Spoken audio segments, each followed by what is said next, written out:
രാവിലെ കഴിക്കാനായിട്ട് നമ്മൾ റവ ഉപ്മാവാണ് ട്ടോ ഉണ്ടാക്കാൻ വേണ്ടി പോണത്. റവ നന്നായി വറുത്തെടുത്തതിന് ശേഷം ചെറുള്ളിയും ഉണക്കമുളകൊക്കെ ഇട്ട് ഒന്ന് തൂമിച്ചെടുത്തതിന് ശേഷം വെള്ളം പാടൊഴിച്ച് റവ അതിലേക്ക് ഇട്ട് കൊടുത്തിട്ടുണ്ട് കേട്ടോ. അപ്പോൾ നമ്മൾ റവ ഉപ്മാവ് ഇവിടെ റെഡിയായി. മക്കൾസിനൊക്കെ ചായ കൊടുത്തതിന് ശേഷം ഞാനും ചായ കുടിക്കാൻ വേണ്ടിയിട്ട് നിന്നു കേട്ടോ. ഒന്ന് പ്രത്യേകിച്ച് കറിയൊന്നുമില്ല ഉപ്മാവ്ക്ക്. അപ്പോൾ ഒരു ഗ്ലാസ് കട്ടൻ ചായ എടുത്ത് ചായ കുടിച്ചു.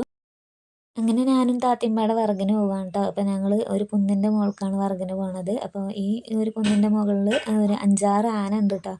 ഈ ഭാഗത്തല്ല, കുറച്ച് അങ്ങോട്ടാണ്. അപ്പോൾ അവിടെ ആന ഉണ്ട്. അപ്പോൾ ഒരു പേടിയൊക്കെ ഉണ്ട് കേട്ടോ. അപ്പോൾ ഞങ്ങൾ ഇങ്ങനെ പോയിക്കൊണ്ടിരിക്കുകയാണ്. എസ്റ്റേറ്റിൽ ചപ്പെടുക്കാൻ ആളുണ്ട് കേട്ടോ. അപ്പോൾ അതുകൊണ്ട് പേടിക്കാനൊന്നുമില്ല. അങ്ങനെ ഞങ്ങൾ ഇവിടെ എത്തി, ചായക്കാട്ടിലെത്തിട്ടോ. ഈ നെല്ലിക്ക മരത്തിൻ്റെ വിറക് നെല്ലിക്കയാണ് കേട്ടോ. അതിന് നിറയെ നെല്ലിക്ക ഉണ്ടായിരുന്നു. ഈ ഒരു പണിയന്മാരൊക്കെ എടുത്തിട്ട് പോയതാണ് കേട്ടോ. മരം വെട്ടിയിട്ടാണ് അവരെടുത്തിട്ട് പോയിട്ടുള്ളത്. അങ്ങനെ വിറകൊക്കെ ആയി. ഞങ്ങൾ വിറകൊക്കെ അടുക്കി പെറുക്കി വെക്കാൻ വേണ്ടി പോവുകയാണ്. അപ്പോൾ വിറകൊക്കെ കെട്ടി പെറുക്കി ഞങ്ങളിതാ പോകാൻ വേണ്ടി നിൽക്കുകയാണ്. അപ്പോൾ അന്നത്തെ വീഡിയോ ഇത്രയൊക്കെ ഉള്ളൂ. ടാറ്റാ.